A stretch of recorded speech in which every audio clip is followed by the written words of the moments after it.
Yang baik-baik datang dari Allah, yang tak baik dari hamba Allah yang dhaif. Tadi dimaklumkan katanya ada pertanyaan yang bisa saya jawab, yang tak bisa saya jawab biasanya saya pulang ke rumah, saya carikan jawabannya, saya tulis, tolong diakses di www.somatmorocco.blogspot.com. Jika kita puasa wajib di luar Ramadan pada hari Senin atau Kamis, bolehkah kita niat ganda, niat puasa wajib? Cukup satu niat saja pada hari Kamis. Hari ini hari Selasa, hari Rabu, hari Kamis nanti ibu, bapak puasa qadha saja. Sahaja aku niat puasa qadha karena Allah Ta'ala, otomatis dapat 3. Qadha dapat lunas 1 hari, dapat puasa Syawal, dapat puasa Kamis. Cukup niat qadha saja. Begitu kata Imam Zakaria Al-Ansari dari kalangan mazhab Syafi'i, dikutip oleh Syekh Atiyah Saqar dalam kitab Fatawa Al-Azhar, diterjemahkan Ustadz Abdul Somad dalam buku 30 fatwa seputar Ramadan. Download gratis di internet. Yang sudah dapat linknya, share, bagi ke kawan-kawan. Share. Tapi baca dulu. Ini banyak orang ini share. Udah kau baca? Enggak, aku dapat pahalanya aja jadilah. Jika terjadi pertengkaran antara suami dan istri, mengancam akan menjatuhkan cerai, apakah sudah jatuh talak terhadap istrinya? Kalau kau macam-macam nanti ku cerai. Kalau ada niat jatuh, kalau tak ada niat tak jatuh. Tolak terbagi 2. 1 tolak soreh, 1 tolak kinayah. Tolak soreh jelas, ku ceraikan engkau, talak 1, jatuh. Tapi kalau kata dia, pulanglah engkau ke rumah orang tuamu. Kalian, adik-adikku yang perempuan, kalau suami kalian berkata, pulanglah kau ke rumah orang tuamu, kalian jangan pulang, tanya dulu, maksud Allah. Kalau kata dia, aku ada niat cerai, maka tolak kinayah. Tolak terbagi 2. 1 tolak sorry, jelas, kalau diucapkannya jatuh. Tapi kalau model ancam-ancam, pulanglah kau sana, aku tak suka lagi nengok kau, mau muntah aku nengok kau, maka itu tengok dulu. Kalau dia ada niat tolak, jatuh talak 1. Tapi kalau tak ada niat, maka tak jatuh talak 1. Makanya perempuan laki-laki harus belajar kursus perkahwinan. Jangan di situ menikah, di situlah baru dibuat acara nasihat pernikahan. Jam 8 Ustaz Somad disuruh datang. Begitu datang jam 8 bukan langsung nasihat. Burung balam, burung punai. Burung ke burung aja sejam habis. Jam 9 sudah masuk, buah semangka, buah ke buah 1 jam habis. Habis itu dibuat lagi serah-serahan barang itu gini, bawa pencak silat lagi 1 jam. Udahlah jam 1:30, barulah berikut ini mari kita dengarkan nasihat pernikahan oleh Al-Mukarram Haji Abdul Somad LCMA. Pengantin yang mau dinasihati itu tak pula mendengar. Pengantin yang mau dinasihati asiklah berfoto selfie. Duduk kalian, duduk, panggil Ustadz, buatkan acara nasihat pernikahan. Bagi ibu yang menyusui yang tak dapat berpuasa di bulan Ramadan, apakah cukup menggantinya dengan bayar fidyah? Cukupkah dengan bayar fidyah? Tidak. Udah dijawab, pandai jawab semua. Tidak bayar fidyah. Ada pendapat dari Ibnu Abbas dengan Ibnu Mas'ud, katanya bayar fidyah saja. Tapi saya pegang mazhab Syafi'i, mesti diqadha. Saya tak menyalahkan Ustadz yang mengatakan bayar fidyah, tapi saya memakai pendapat mazhab Syafi'i, mesti diqadha, diganti. Kalau dia tak puasa karena dirinya, badannya lemas, badannya sakit, qadha saja. Tapi kalau ada unsur anaknya sakit, anaknya lemas, maka kena 2, qadha plus fidyah. Begitu dalam mazhab Syafi'i. Apa hukumnya ikut koperasi yang di dalamnya ada simpanan pinjam yang menerapkan bunga 1%? Walaupun berapa persen, selama ada bunga, uang dengan uang riba. Ku pinjam uang bapak 1 juta, ku bayar 1.100.000 riba. Uang dengan uang riba, uang dengan barang tidak riba. Saya jual tanah ini ke kamu, kamu cicil sekian bulan, bayar sekian, tidak riba. Saya mau cari tulisan Ustadz Somad tentang itu, tulis di Google Somad Morocco, SOMADMOROCCO spasi kredit, enter, langsung dapat tulisan saya. Download, tempel di majalah dinding kampus, share ke kawan-kawan. SOMAD spasi kredit, enter. Itu blog saya di internet. Apakah bersentuhan suami istri membatalkan wudhu? 3 mazhab. Syafi'i, Maliki, Hanafi. Syafi'i batal. Asal bersentuh kulit batal. Batal. Kalau Hanafi tak batal. Aula mastumun nisa. Kau sentuh nisa. Makna maaf cakap sentuh di situ artinya jima. Kalau jima baru batal. Kalau sekedar bersentuh tak batal. Kalau Maliki bersyahwat baru batal. Tak bersyahwat tak batal. Saya ulang. Syafi'i bersyahwat tak bersyahwat batal. Hanafi bersyahwat tak batal. Jima baru batal. Maliki bersyahwat batal, tak bersyahwat tak batal. Saya condong ke Syafi'i. Makanya saya tak bersentuhan. Nah, kalau mau pergi berangkat salaman, kalau kena berarti ulang wudhu balik. Ini tentang masalah bersentuh. Bagaimana bila suami dan istri berbeda mazhab?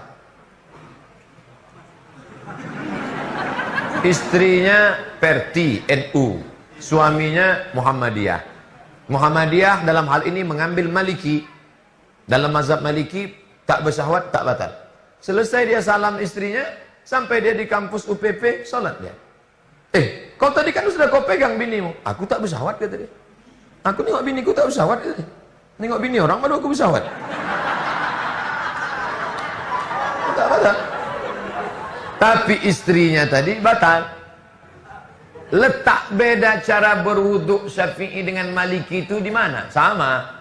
Basuh muka sama, basuh tangan sama, usap kepala sama, usap telinga sama, kaki sama. Cuman bedanya kalau mazhab Syafi'i air kepala sikit aja, ubun-ubun aja, telinga sama kepala lain. Kalau Maliki basahkan tangan, sapu kepala ke belakang, maju ke muka, menyambung ke telinga.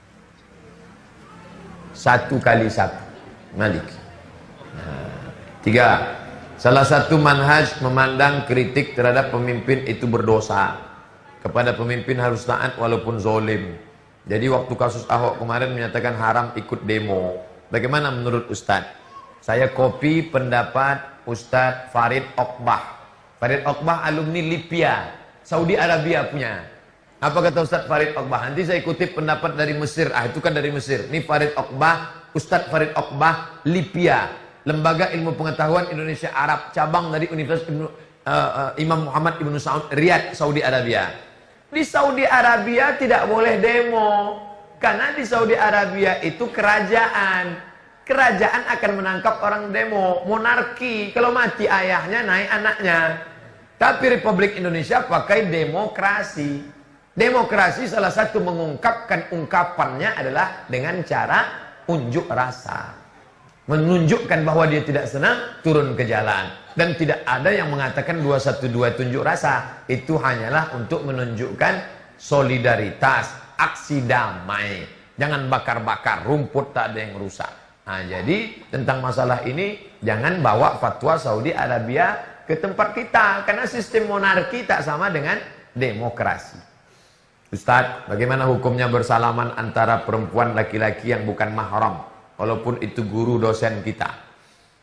Saya setiap ceramah ke Rokan Hulu, di tempat-tempat surau suluk, saya perhatikan ama-ama jamaah itu pas mau salaman pasti diambilnya ujung jilbabnya. Setiap di surau suluk Syekh Ibrahim di mana-mana diambilnya mau salaman. Kenapa? Karena dia tak mau kulitnya bersentuh dengan kulit saya. Ada ha'il. Ha'il artinya pembatas. Ustadz Somad, walaupun mak itu sudah tua, Ustadz Somad, kami ingin salaman. Kenapa orang Rokan Hulu tak mau bersalaman? Apakah ini aliran sesat? Li ayyut'ina ala ra'si ahadikum. Ditusukkan paku dari api neraka ke kepala kamu, khairun, lebih baik min antamussa yada mura'atin la tahillu lahu, daripada menyentuh tangan perempuan yang tak mahram. Prakteknya di mana? Di Rokan Hulu. Ustaz tahu dari mana? Saya sudah lama ceramah di sini, dan setiap orang mau salaman, yang ngaji, yang tarekat Naqsabandia, dia begini kan. Ketika saya baru pulang ke UIN tahun 2008, balik dari Maroko, selesai tatap muka, datanglah mahasiswi mau salaman. Ustaz, Belum nikah saya waktu itu, masih muda. Mau dipegang takut berdosa, tak dipegang jarang-jarang dapat. Maka alhamdulillah Allah memberikan ilham, saya tak pegang tangannya, saya gini langsung. Ini tak pernah saya pelajari di Maroko, tak pernah saya pelajari di Kairo. Ustaz dapat ini dari mana? Mahabharata. Begitu saya nampak dari jauh dia udah mau salaman, saya ginikan langsung, dia pun langsung tak jadi. Dia tak tersinggung, tak sakit hati, dia tak malu, saya pun pula tak menjatuhkan marwah orang. Sampai sekarang kalau ada gini. Jangan ketika yang mau salam ibu-ibu, nenek-nenek gini, pas anak gadis. Bagaimana hukumnya dalam Islam jika melakukan pesta pernikahan seperti zaman sekarang sudah menjadi tradisi, sedangkan kita tahu niat pesta adalah beritahu jika si Fulan bin Fulan sudah nikah. Masalah terbesar dalam hal biasanya orang kaya diundang, orang miskin tidak diundang, pemetaannya luar biasa. Maka tujuan daripada nikah itu iklan, supaya jangan jadi fitnah. Dosen nengok, ini ngaji sholat rajin tapi bonceng perempuan, kenapa kau bonceng dia? Biniku pak. Maka diundanglah semua hadir, iklan. Kata Nabi SAW, a'linu, umumkan nikah ini, waj'aluhu fil masajid, buat akadnya di masjid supaya orang tahu, wadribu, pukulkan duf, pukulkan dulu. Bismillah, tawassalna billah, la la la la la.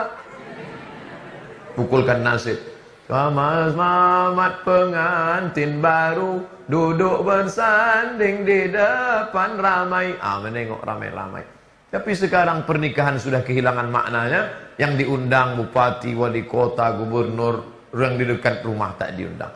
Jangan sampai. Undang semuanya, hadir, jangan ada maksiat. Saya beberapa kali tak datang undangan gara-gara penyanyi pakai rok pendek. Sampai hati Ustaz tak datang anak kami nikah ya. Saya datang, saya bilang, kenapa Ustaz tak masuk? Takut saya, nanti saya tengok keyboard menyumbang lagu, saya agak 2-3 lagu. Maka saya langsung balik. Baru turun dari mobil, sudah disambutnya dengan lagu Jatuh Bangun. Mana kita mau turun? Apakah orang yang berzina harus dirajam? Az-zaniyatu waz-zani, pezina laki-laki, pezina perempuan. Fajlidu kulla wahidin minhuma mi'ata jaldah. Cambuk 100 kali kalau belum nikah. Kalau sudah nikah, asy-syaikhu wasy-syaikhatu, laki-laki perempuan yang sudah nikah, tanam sebelah setengah badan dalam tanah, lempar pakai batu sampai mati. Tapi sekarang tak bisa kita terapkan. Kalau kita gali tanah, dilempar, maka kita semua ditangkap oleh kepolisian Republik Indonesia karena tidak ada dalam institusi kita. Bisa tak kita laksanakan ini? Andai 7 kata tak dibuang, bisa. Pancasila dengan kewajiban menjalankan syariat Islam bagi pemeluknya. 7 kata hilang. Gimana ceritanya bisa hilang? Cari sendiri. Andai ada 7 kata itu, kita bisa terapkan hukum rajam di Rokan Hulu. Kenapa? Ada payung hukumnya. Pancasila, 1, ketuhanan dengan kewajiban menjalankan syariat Islam bagi pemeluknya. Dihilangkan, maka tak bisa lagi diterapkan. Maka bagi yang sudah maaf cakap berzina, cara taubatnya bagaimana? Mandi taubat. Gimana mandi taubat tuh Pak Ustaz? Macam mandi wajib. Mana yang basah duluan Pak Ustaz? Terserahlah. Kalau kebetulan salto di sungai, batang lubung terjun, kepala duluan.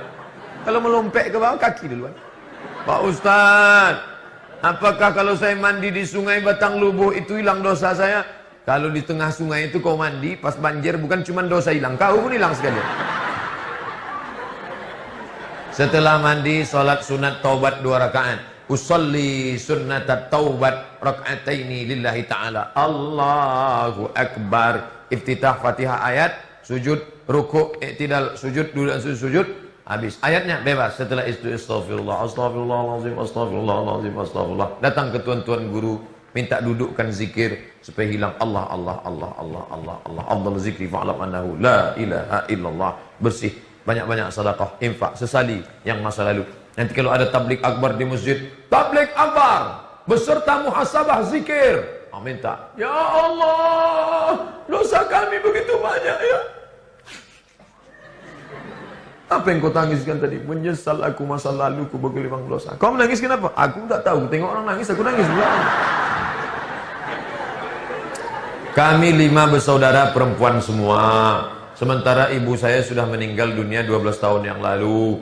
Ayah sudah tidak menikah lagi. Ayah saya tidak menikah lagi. Adakah batasan-batasan anak perempuan saat merawat ayahnya yang sedang sakit? Apakah diperbolehkan menantu yang menggantikan posisi? Enggak. Anak perempuan itulah yang mengurus. Karena menantunya itu tetap juga, tapi beda dengan aurat yang disebabkan dari nasab dengan musaharah. Menantu ini karena musaharah, karena dia nikah dengan anak kita baru ada hubungan. Sedangkan ini darah daging kita. Tapi kalau membersihkan vital tetap juga. Sedangkan memandikan jenazah pun tetap ditutup dengan selendang. Makanya bukan tontonan. Ini kalau ada mandikan jenazah semua orang nengok, tutup. Nah ini, tetap bersihkan dia, maaf cakap cebokkan dia. Masalah pasangkan kalau dia pakai keteter, pakai ini tak bisa pakai selang segala macam, itu tetap anak. Kalau menantu laki-laki, oke, sesama laki-laki tak masalah. Tapi menantu perempuan tidak. Anak perempuannya mau ngurus baik, tak jadi masalah. Karena itu ayah kandung dia, tapi tetap dengan menjaga, ditutupkan auratnya, tetap jaga dengan kelembutan. Berapa kali dia membesarkan kita, merawat kita. Ini adalah tiket kita menuju surga Allah Subhanahu Wa Taala. Apa hukumnya, apa sah atau tidak jika berwuduk mandi wajib dalam kamar mandi yang dalamnya ada WC? Dulu WC aja, mandi di sebelah ada dindingnya. Sekarang demi efisiensi WC bersatu dengan tempat mandi. Apakah sah mandi wajib di tempat ada WC-nya? Sah, tidak jadi masalah. Hanya saja tak boleh menyebut nama Allah di dalam. Karena Nabi diucapkan salam 3 kali, Nabi tak menjawab. Assalamualaikum. Nabi diam. Assalamualaikum. Nabi diam. Kenapa Nabi diam? Tak boleh menyebut Allah dalam tempat yang ada WC-nya. Maka berniatnya dalam hati saja. Tapi kalau tak ada, nawaitu raf'al hadasil asghari listibahati sholati fardu alayya lillahi ta'ala. Bismillahirrahmanirrahim. Nawaitu raf'al hadasil akbari. Tapi kalau ada WC, diam. Dalam. Di dalam saja, tak boleh.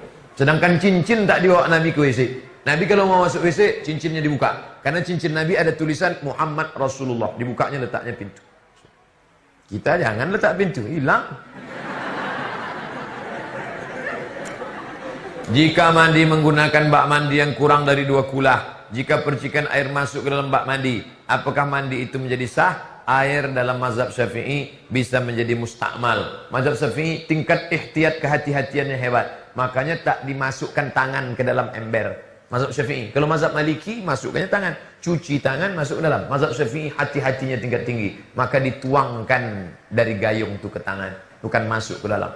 Ini bak, mandi di tepi bak, sampo masuk, sabun masuk, air liurnya pun masuk ke dalam. Lalu diambilnya, maka alangkah baiknya dari keran yang mengalir diambil, atau baknya besar lebih dari 2 kulah. 2 kulah itu berapa? 60 cm kali 60 cm. Balik dari sini ukur bak-bak kita masing-masing.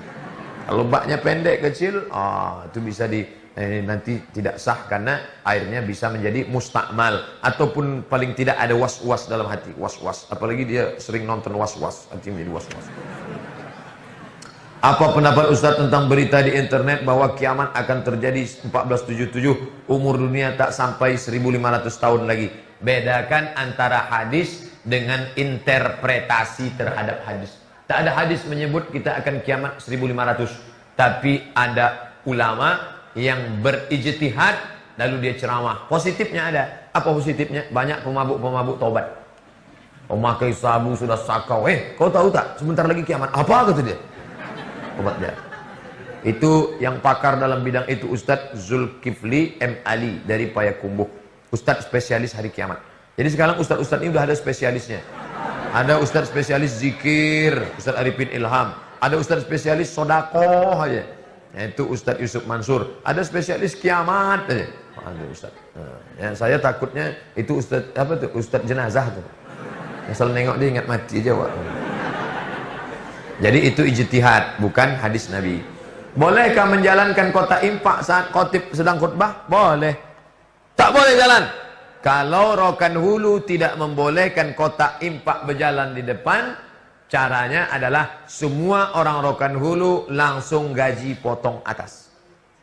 Macam di Itali, Vatikan, semua gaji orang yang mengaku Roman Katolik, siapa yang di ID card-nya dibuat religion, agama, Roman Katolik, langsung potong atas per 10. Makanya gereja tak ada kotak berjalan. Kalau mau, buat perda rokan hulu, potong atas. Tak ada lagi kotak berjalan. Selama tidak ada potong atas, kotak berjalan. Kalau tidak, duit tak keluar. Kotak itu bagus juga untuk membangunkan yang mengantuk-ngantuk. Pukulkan ke lututnya kak 2 kali. Bolehkah makan uang hasil denda? Denda riba. Uang denda itu riba.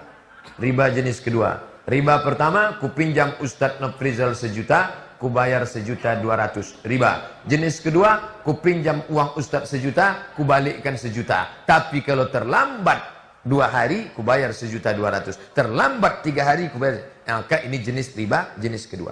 Riba. Yang makan riba, doanya tak dikabulkan Allah. Ya Allah, lidah kau makan riba. Lidah yang makan riba tak dikabulkan Allah. Lidah yang kau pakai makan riba, lidah itu juga kau pakai berdoa. Kecuali lidahnya 2, satu untuk berdoa, satu untuk makan riba. Apa hukum pakai hijab? Sedangkan anak ulama ada yang tak pakai hijab. Tak bisa anak ulama jadi hukum. Nanti anak ulama tak pakai baju. Yang penting hijab itu kan hatinya. Yang penting itu hatinya. Saya khawatir nanti datang orang gila. Maaf cakap tak pakai baju. Waktu kita tanya, kok kenapa? Kok kenapa begini? Yang penting itu hatinya pakai baju katanya. Yang boleh nampak macam anak UPP dari ujung ke ujung, yang nampak hanya wajah dan tapak tangan. Yang dimaksud dengan tapak tangan, zahiruha wa batinuha. Ini sama ini, tutup sampai kemarin. Cucuk. Saya bangga UPP bukan Universitas Islam, tapi semangat Islam luar biasa. Dari ujung ke ujung tertutup, jilbab panjang. Wajah boleh nampak, tapak tangan boleh nampak, dan jangan sempit. Di UPP saya belum menengok lagi ada. Jangan transparan, jangan sempit. Tak boleh kain, jarang. Kainnya rapat, pakai lagi dalam. Lalu kemudian pula jangan sempit. Ini ada orang pakai jilbab tapi sempit. Sampai menjerit paha itu.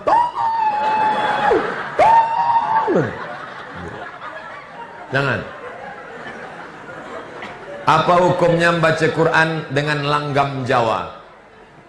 Yang disepakati oleh para qari yang paham, bayati, soba, sika, nahawan, jaharka. Adapun memasukkan ke solawat, sunan-sunan dulu, Sunan Kalijogo, memasukkan langgam Jawa ke dalam solawat.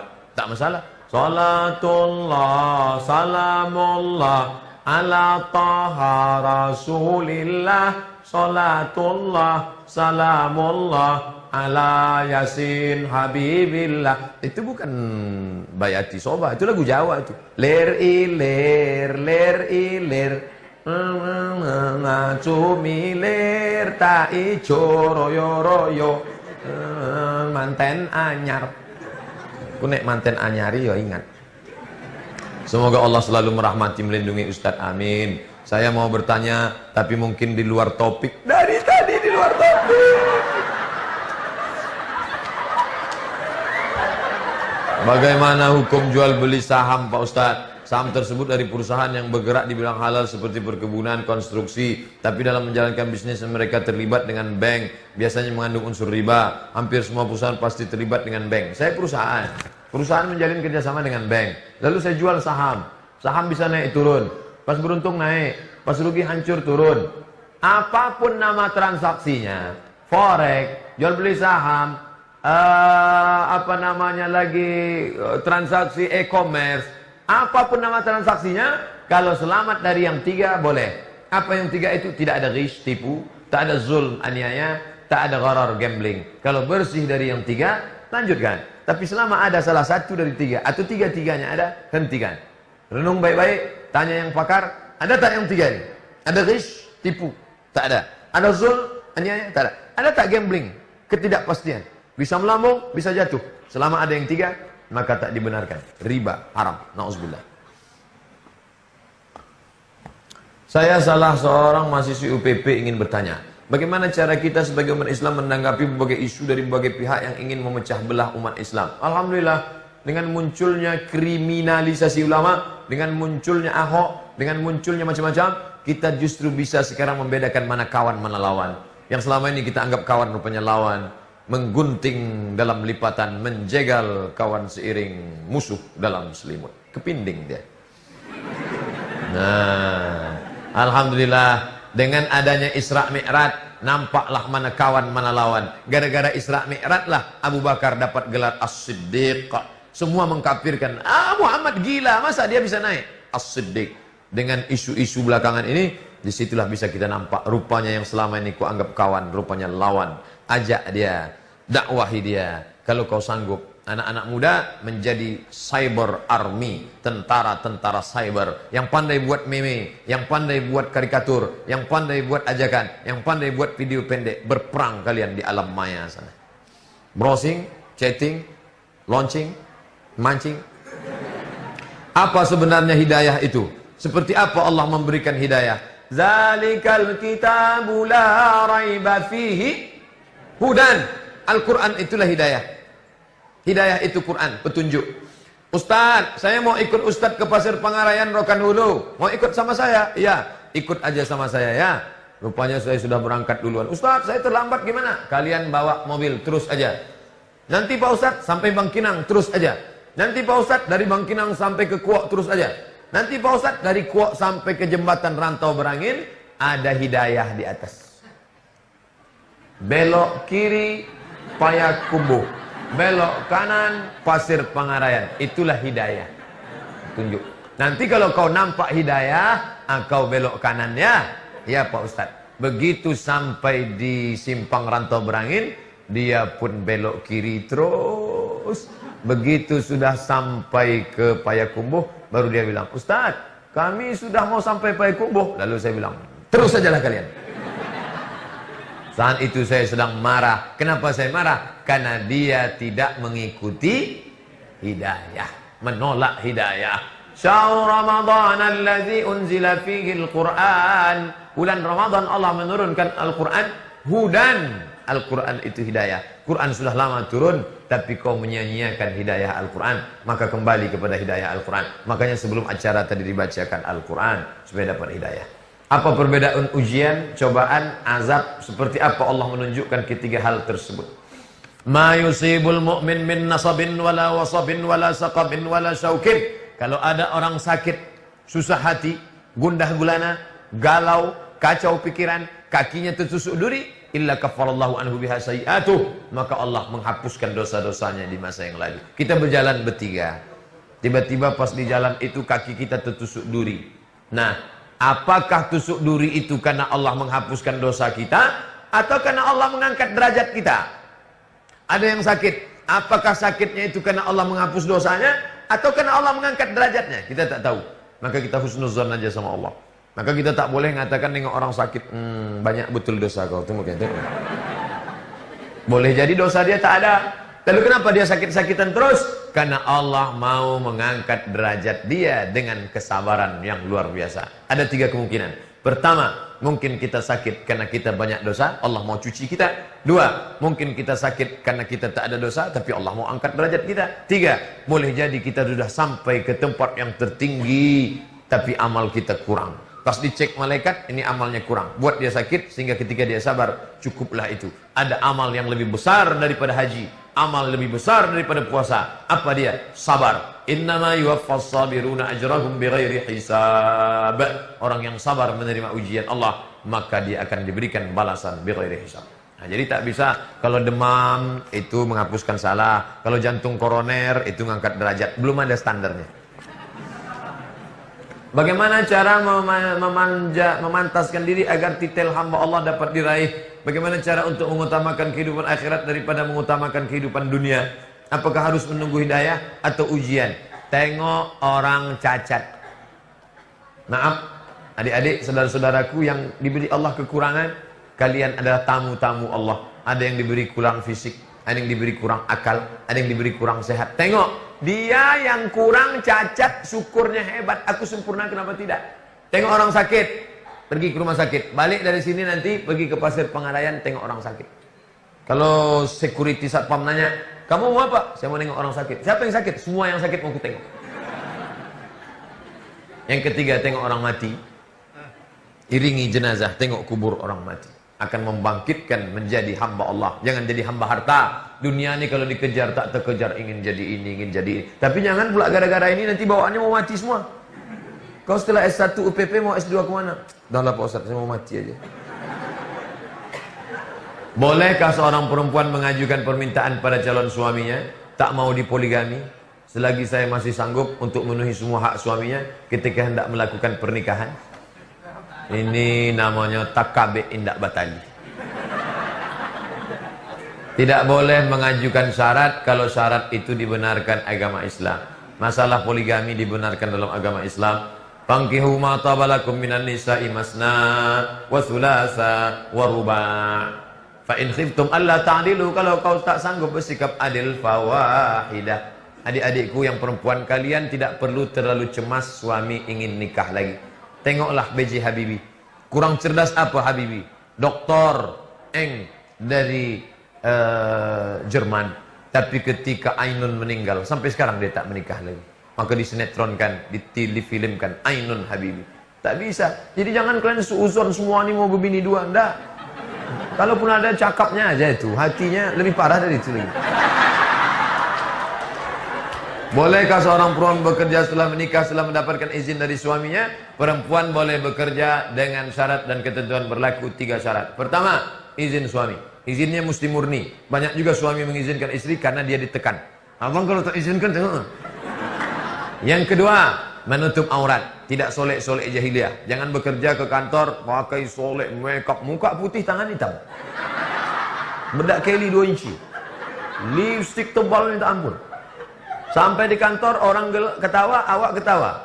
Orang senyum, awak senyum. Rupanya yang disenyumkan orang awak lupa salah pakai. Kanan hijau, biru. Pertama, izin suami. Yang kedua, jangan solek-solek jahiliah. Yang ketiga, jangan bercampur aduk laki-laki yang tak mahram. Kalau ada tugas keluar kota, ada suami, ada kepala dinas, ada kepala kantor, ada kawan, ada sahabat. Ini boleh. Berapa lama waktu yang diperbolehkan diizinkan oleh suami istri untuk berjauhan setelah menikah karena hal-hal tertentu? Misalnya berjauhan. Tak ada batas waktu. Karena laki-laki ini tak sama. Ada laki-laki yang tinggi, ada laki-laki yang sedang, ada laki-laki yang rendah. Ada yang nafsunya bisa dia tahan sampai 3 bulan, 4 bulan. Ada pula tak tahan, pagi aja berpisah, petang udah berkunang-kunang dia. Macam-macam. Jadi kenali suami anda itu termasuk tipe yang mana. Kalau dia termasuk yang 300 tenaga kuda, jangan kamu pergi jauh-jauh. Bagaimana hukum non-muslim mengucap salam kepada muslim? Idza sallama alaikum ahlul kitab. Kalau ada non-muslim mengucapkan salam kepada kalian, faqulu wa alaikum, maka jawablah wa alaikum. Assalamualaikum, wa alaikum. Assalamualaikum, wa alaikum. Apa arti wa alaikum? You too. Kamu juga. Assalamualaikum, kamu juga. Begitu caranya. Lalu kemudian, bolehkah kita mengucapkan salam kepada non-muslim? Tak boleh. La tabda'ul yahuda wan nasara bis salam. Jangan kau ucapkan salam pada Yahudi dan Nasrani. Lalu bagaimana caranya kalau Ustaz ceramah di kantor dinas, kantor wali kota? Assalamualaikum warahmatullahi wabarakatuh. Salam sejahtera buat kita semua. Kepada kalian penghuni surga, Assalamualaikum warahmatullahi wabarakatuh. Kepada yang di dunia senang, di akhirat masuk neraka, salam sejahtera buat kalian semua. Nabi jangan bilang kuat-kuat, sakit hati dia. Ini anti kebinekaan, lagi-lagi anti kebinekaan. Bagaimana menurut Pak Ustaz tentang non-muslim mengucap password untuk hijrah ke Islam tapi datang ke acara? Apa salahnya? Asyhadu an la ilaha illallah wa asyhadu anna Muhammadar Rasulullah. Masuk Islam dia. Siapa yang mengucapkan asyhadu an la ilaha illallah, asyhadu anna Rasulullah, maka masuk Islam. Masalah gunting pita bisa belakangan. Apa gunting? Sunat. Makanya ustaz-ustaz jangan ceramah terlalu keras. Ini ustaz-ustaz ceramah di atas mimbar. Yang pertama kali berhitan adalah Nabi Ibrahim. Bersunat umur 80 tahun dipotong pakai kampak. Takut loh orang masuk Islam mendengar kampak. Jangan. Coba kesampaikan yang lembut. Bersunat itu tak sakit. Macam digigit semut aja tak sakit. Sikit. Kau dulu sakit? Enggak, tapi aku lari tak kemana-mana. Tuh. Jangan menggunakan kata-kata yang provokatif, kata-kata yang tak bersahabat. Rukun Islam ada 5 perkara. Banyak Cina-Cina takut masuk Islam. Hanya 5 perkara lah. Satu perkara 25 juta gitu.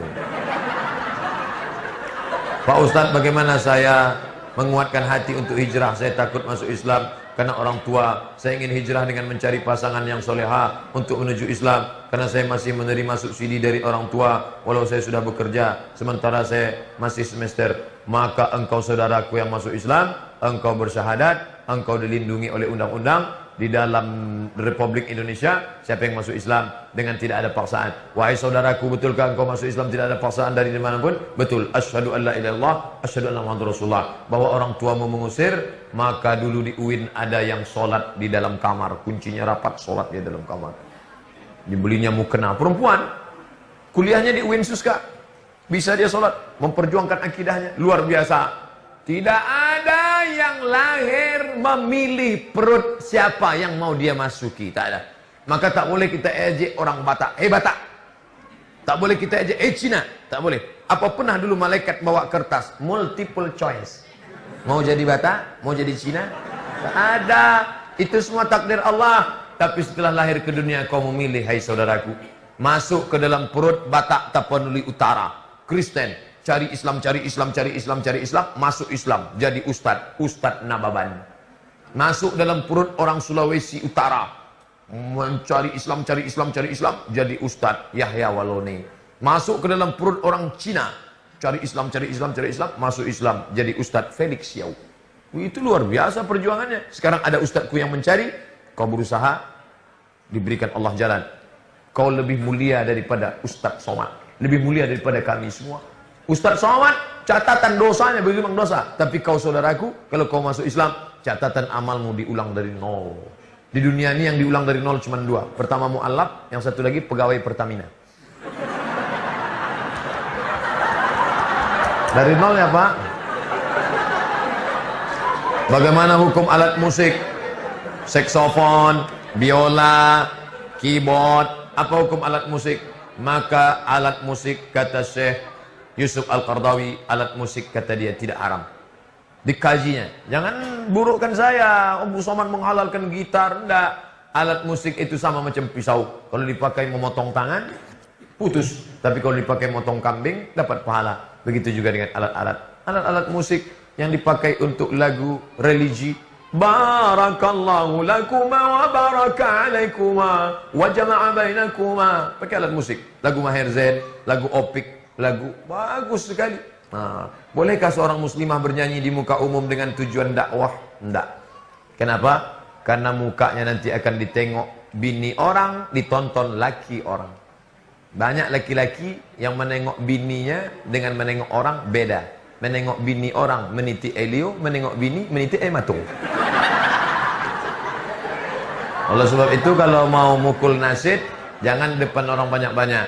Ini masjid, ni imam pukul nasid di emperan masjid. Bismillah tawassalna billah la la la la la marhaban ya nural aini. Menyanyi dia di belakang sana. Dulu ketika Ibu Irene Handono mau ceramah, muncul konflik. Negeri Rokan Hulu 1000 suluk, tuan-tuan kelipat, tuan syekh mursyid mursyidin, tak layak perempuan menceramahi. Datang ke saya, gimana nih Pak Ustaz? Ustazah sudah diundang, Ustazah Irene Handono. Mau tahun baru, sudah siap panitia, sedangkan bergejolak. Gimana? Solusinya begini. Ini masjid, sana kiblat. Ini laki-laki, ini perempuan. Iya, buatkan ustazah itu di tengah. Jadi ustazah tidak menceramahi tuan kelipah mursyid mursyidin. Laki-laki mendengar suara, yang tak mau menengok menunduk. Buat dia di tengah. Tengah, laki-laki, perempuan. Akhirnya jadi acara dibuat perempuan di tengah. Begitu juga dengan ini, perempuan yang mau mukul nasid segala macam. Ini tentang masalah. Begitu juga dengan baca Quran. Mengenai seni Ustaz, bagaimana Ustaz cara membaca Al-Quran di istana kemarin yang menggunakan langgam Jawa? Sudah dikritik, banyak sudah kritik, akhirnya tidak mempan lagi. Insya Allah tak akan ada lagi itu terjadi.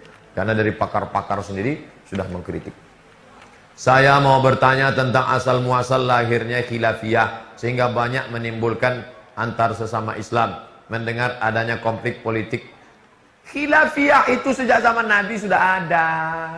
Ketika Nabi SAW meninggal, yang satu mengatakan jenazahnya mesti dibawa ke Makkah. Nabi kan orang Makkah, jenazahnya bawa ke Makkah. Yang satu mengatakan jenazahnya dimakamkan di Madinah. Tengok, ikhtilaf antara sahabat Nabi. Sampai akhirnya datang Sayyidina Abu Bakar Siddiq, dibacakannya hadis. Kami para nabi kalau meninggal dimakamkan di mana kami meninggal. Akhirnya dimakamkan di bawah. Masalah angkat tangan waktu sholat. Satu hadis mengatakan sebahu. Allahu Akbar. Satu hadis mengatakan sedaun telinga. Allahu Akbar. Selama ada dalilnya tak boleh menyalahkan. Saya kalau sholat sampai sedaun telinga. Tapi saya tak menyalahkan yang sebahu. Tapi dia jangan pula salahkan saya. Masalah telunjuk, mazhab Syafi'i. Angkat sekali saja. At-tahiyatul barakatuh salawatu thayyibatullah. Assalamualaikum ayuhan nabi wa rahmatullahi wa barakatuh. Assalamualaikum wa ala ibadillah sholihin. Ashhadu an la ilaha illallah. Syafi'i. Kalau Hanafi angkat sekali, turun sekali. La ilaha illallah. Kalau Hambali setiap lafaz Allah angkat. At-tahiyatul barakatuh salawatu thayyibatullah. Assalamualaikum ayuhan nabi wa rahmatullah. Assalamualaikum wa ala ibadillah. Ashhadu an la ilaha illallah. Kalau Maliki dari awal sampai akhir angkat. At-tahiyatul barakatuh salawatu thayyibatullah. Tak pernah saya berkelahi dengan kawan-kawan saya di Maroko yang mazhab Maliki. Tak pernah. Nata'awan fi mattafaqna wa nata'adzar fi makhtalafna. Mari kita berlapang dada menerima perbedaan. Tapi niatnya mukhlishina lahuddin. Karena hadisnya banyak. Hadis tentang itu banyak. Bagaimana sikap kita terhadap orang yang suka membid'ahkan orang? Yang bisa jawab, jawab. Yang tak bisa jawab, diam saja. Anjing menggonggong, kapilah berlari. Lama-lama dia capek juga. Fotokopikan buku saya 37 masalah populer. Talqin mayat bid'ah, sudah saya jawab. Baca Quran untuk orang mati bid'ah, sudah saya jawab. Bertawassul bid'ah, sudah saya jawab. Baca Quran di samping kubur bid'ah, sudah saya jawab. Sayyidina bid'ah, sudah saya jawab. Download gratis. Ada dalam Play Store. Play Store buat Abdul Somad 37 masalah populer. Download gratis. Share bagi kawan-kawan. Apa hukumnya ulang tahun menurut Islam? Ulang tahun bakar lilin, hembus lilin. Happy birthday to you. Apa yang mau kau minta tahun depan? Mintalah pejamkan mata kepada api agama Majusi. Kalau mau memperingati bahwa umur sudah bertambah, undang anak yatim fakir miskin. Pergi ke panti asuhan. Assalamualaikum. Waalaikumsalam. Berapa anak panti asuhan sini Pak? Ada 200 orang. Tolong keluarkan. Saya mau buat nasi kotaknya. Berapa orang? 5 orang aja. Kebetulan itu kita yang sanggup kan? Makan, masukkan duit amplop agak 100 ribu, 50 ribu. Dek, ingat, aku mati. Tak lama lagi akan mati.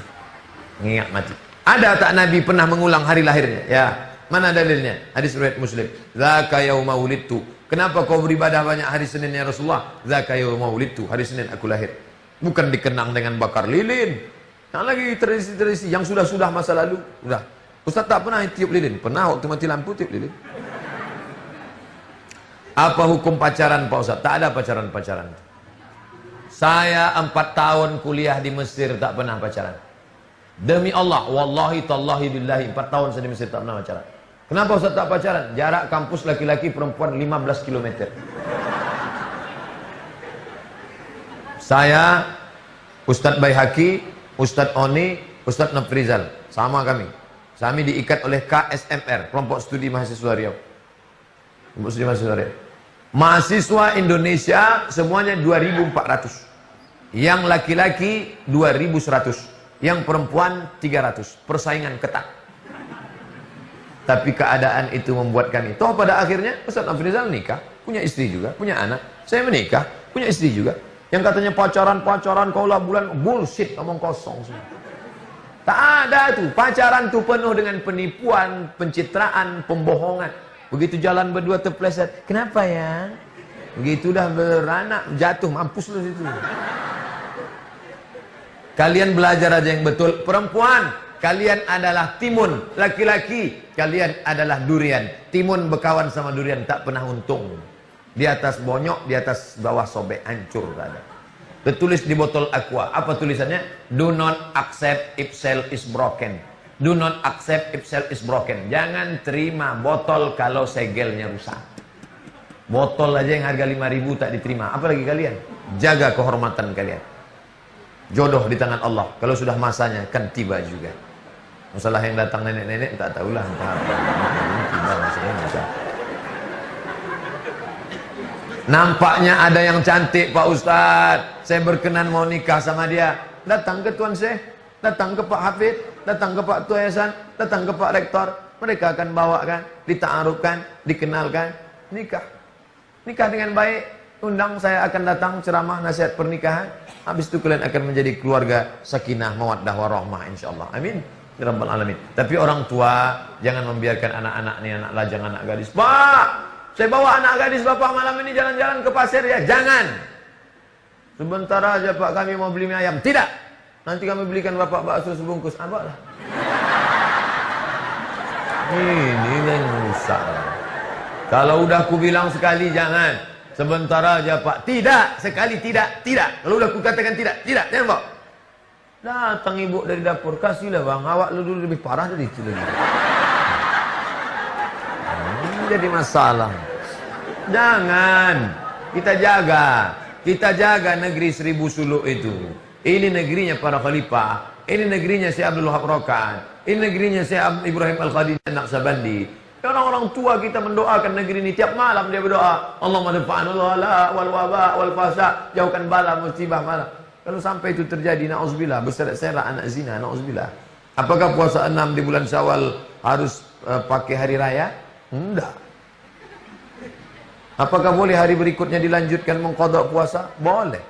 Setelah puasa 6, dilanjutkannya puasa sunat, dilanjutkannya Senin Kamis, dilanjutkannya puasa qadha kalau sehat. Tapi kalau tak sehat, nanti tak datang kuliah. Kenapa siang tak datang? Asik puasa, sakit dia puasa. Makanya ada skala prioritas. Fiqhul aulawiyat namanya. Kertasnya nampaknya kecil, rupanya panjang.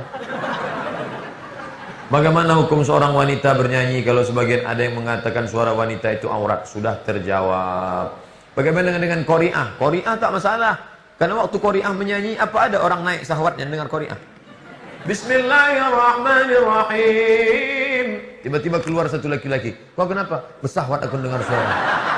Kalau ada laki-laki bersahwat mendengar suara qari'ah, tolong ikat biar kami bawa ke Pekanbaru. Kami masukkan ke kilometer 11 langsung. Afwan sebelumnya Pak Ustadz, saya diberitahu oleh teman saya yang ada di Hong Kong bahwa Bapak akan ke Hong Kong 25 Desember. Karena itu saya titip salam untuk sahabat saya, Ukhti Nadillah Wepani dari saya. Ini Pak, saya di kantong ini dibawa ke Hong Kong lagi. Tanggal berapa saya ke Hong Kong? Tengok. Supaya jangan salah, 25 Desember saya tak betul itu. Salah jadwal itu. Yang betul itu tanggal 23 Desember. Oh iya betul juga, 23, 24, 25. 23, 24, 25, 26. Yang mau diceramahi itu orang Indonesia. Jangan bayangkan saya menceramahi kungfu master di sana. Orang Indonesia yang bekerja di Hong Kong. Orang kita juga. Jangan heran nanti kalau rekaman ceramah di Hong Kong kok bahasanya lain. Assalamualaikum, pripun kapari apik wis pernah dengar toko kini ya.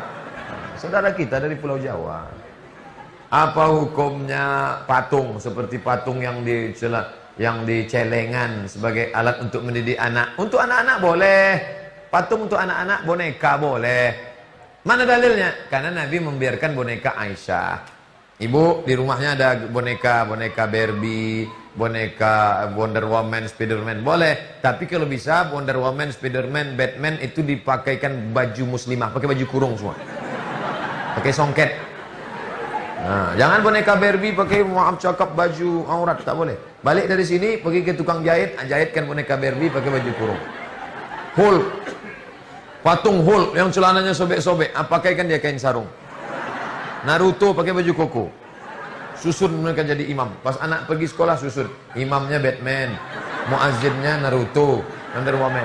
Di belakang itu Catwoman sama Wonder Woman. Pas anaknya nengok, loh, tengok nak, sedang mereka aja sholat jemaah, kok tak sholat? Oh iya ya. Entah. Anak-anak tak bisa diceramahi. Anak-anak tak bisa diceramahi. Jangan anak-anak itu duduk, Assalamualaikum warahmatullahi wabarakatuh. La ta'murunna bil ma'ruf wa la tanhaun. Mana? Anak-anak kita ceramah. Saya diundang ceramah. Ustaz Somad besok ceramah. Iya, sampai saya ke sana, saya sangka yang mau diceramahi wali murid. Rupanya anak-anak SD kelas 3. Samalah saya. Marilah kita menegak. Ketawa mereka. Lucu Ustaz ini, lucu gitu. Berwudu dengan air yang isinya sedikit apakah sah? Ini 600 mili. Berwuduk saya dengan air 600 mili, apakah sah? Sah. Kenapa sah? 3. Tak berubah warna, tak berubah rasa, tak berubah bau. Ketika berubah dia menjadi Coca-Cola, menjadi teh bersoda, menjadi teh pucuk, maka tak sah. Dia suci, tapi tak bisa mensucikan. Air yang suci mensucikan namanya air mutlak. Tak berubah warna, tak berubah rasa, tak berubah bau. Wuduk. Nabi berwuduk berapa airnya? 1 mud. 1 mud itu berapa? 750 gram. Lebih sedikit dari sini. Jadi tak boros air. Nah, ini tentang masalah. Jadi kalau ada orang mengatakan berwuduk mesti 2 kula. Kalau tak 2 salah tak sah. Nabi berwuduk 1 mud. 1 mud 750 gram. Tak sampai kecil sedikit. Tapi selama dia tidak berubah 3. Warna, rasa, bau. Sah pakai. Baru-baru ini ada berita tentang khilafah yang didakwahkan Hizbut Tahrir. Apakah khilafah itu memang janji Allah? Apa kita harus memperjuangkannya atau menunggunya saja? Hadis riwayat Ahmad bin Hanbal, 5 masa. Yang pertama masa kenabian. Meninggal Nabi, Khulafa Ar-Rasyidin. Habis Khulafa Ar-Rasyidin, Al-Khulafa'ul Ad. Khalifah yang menggigit. Bani Umayyah, Bani Abbasiyah. Yang ketiga tumbang khilafah, muncul pemimpin yang zalim. Habis pemimpin zalim, akan ada khilafah ala minhajin nubuwah. Segala sesuatu mesti diperjuangkan. Diperjuangkan dengan pendidikan. Anak-anak mengerti ajaran Islam. Memang kuliahnya di UPP, tapi ada 5 pelajaran paling tidak. Quran, hadis, akidah akhlak, bahasa Arab, sejarah Islam, metodologi studi Islam. Kalau tidak, akan hancur kacau balau Islam. Jangan cukupkan hanya 1 pelajaran. PAI, pelajaran agama Islam. Disingkat dengan PAI. Jangan heran saja nak insinyur doktorandus, tapi tak ada agama di kepalanya. Kenapa lah kau tak paham agama nak? Mohon maaf ya mak, pelajaran kami PAI lah, PAI lah. Bolehkah baca Quran ketika haid? Sepakat 4 mazhab paling tua Hanafi, nomor 2 Maliki, nomor 3 Syafi'i, nomor 4 Hambali. 4 mazhab sepakat perempuan haid tak boleh megang Quran, tak boleh bawa Quran, tak boleh baca Quran, tak boleh iktikaf di masjid, tak boleh solat, tak boleh tawaf, tak boleh iktikaf, tak boleh membaca Quran. Zikir boleh, subhanallah, subhanallah, subhanallah. Baca bismillah boleh, karena bismillah sebagai doa. Bismillah. Baca ayat sebagai doa boleh. Naik kendaraan, subhanallah di sakharana hada wa ma kunna lahu muqrin, boleh. Adakah yang membolehkan perempuan haid baca Quran? Ada 2 mazhab. Pertama Maliki, perempuan hafal Quran ngulang hafalan dalam hati boleh. Ada adik-adik yang hafal Quran diam aja. Kalau ada perempuan diam hafal Quran, ngulang hafalan. Kalau tak hafal diam kesambet. Yang kedua guru ngaji. Ibu dosen sedang haid, maaf cakap, mengajar boleh. Tapi putus-putus bacaannya. Innallaha la yastahi, la yastahi. Ayat riba, ya riba. Tapi kalau baca langsung tak boleh. Nah, ini tentang masalah perempuan baca Quran. Kertas terakhir. Apa hukumnya ikut bank konvensional yang diwajibkan oleh Kopertis? Contohnya untuk dosen harus bank BTN yang akan menerima tunjangan sertifikasi dosen. Gaji saya selama 8 tahun ditransfer melalui Bank Mandiri. 8 tahun. Dari 2008 sampai belakangan. Setelah itu barulah sekarang ke Bank BRI Syariah. Sekarang gaji saya ditransfer ke Bank BRI Syariah. Bolehkah pakai jasa dia itu sebagai numpang lewat saja, setelah itu diambil? Semalam saya baru ngambil yang ada di Bank Mandiri dulu. Ada jamaah jumpa, saya takut jadi fitnah. Ustadz ini ceramah katanya tak boleh, tapi dia kemari juga. Pas lewat saya bilang, ngambil numpang lewat. Semalam di Bank Mandiri, pas jumpa saya bilang, ngambil numpang lewat. Iya Ustadz ya. Perlu klarifikasi, jangan-jangan nanti di update-nya status. Baru jumpa Ustadz di bank, pandai ngomong aja, ternyata di bank juga. Pak Ustadz, duit saya banyak, simpan di bawah bantal. Lebih besar duitnya daripada bantalnya. Di bank syariah tak muat. Bank konvensional, andai bunganya ada, tidak boleh dimakan, dipakai. Makan pakai tak boleh. Lalu bunganya kemana? Serahkan ke lembaga yang dinikmati orang banyak. Panti jompo, panti asuhan, masjid, bangun MDA. Ada MDA pembangunan, serahkan untuk pendidikan. Pak Kepala MDA, ya, berapa kursi patah? Berapa yang belum bayar uang sekolah? Berapa guru yang belum digaji? Tolong buatkan daftarnya. Wah, ini kata Pak MDA, ini daftarnya Pak. Bapak mau bantu? Enggak, mau nengok aja. Itu yang dapat saya sampaikan. Terima kasih segala perhatian. Mohon maaf segala kesilapan. Doa ini dikabulkan Allah bukan karena lidah Abdul Somad, tapi karena ada lidah yang tak pernah makan riba, ada lidah senantiasa bahasa berzikir. La yajtami' malaun, sekelompok orang berkumpul, fayad'u ba'dhum berdoa, satu orang, wa yu'minuhum akhiruhum wa yu'minuhum akhiruhum, didoakan oleh diaminkan yang lain, illa ajabahumullah. Al hazihi niyah. Al-Fatihah. A'udzu billahi minasyaitonir rajim. Bismillahirrahmanirrahim. Alhamdulillahi rabbil alamin. Arrahmanir rahim. Maliki yaumiddin. Iyyaka na'budu wa iyyaka nasta'in. Ihdinas siratal mustaqim, siratal ladzina an'amta 'alaihim ghairil maghdubi 'alaihim waladdallin. Amin. A'udzu billahi minasyaitonir rajim. Bismillahirrahmanirrahim. Allahumma inna nas'aluka al-huda, kami mohon hidayah, wat tuqa, ketakwaan, wal afaf, menjaga diri dari yang haram, wal ghina, kecukupan. Allahumma ghnina bihalalika an haramik, cukupkan kami dengan yang halal sehingga kami menjauhkan diri dari yang haram.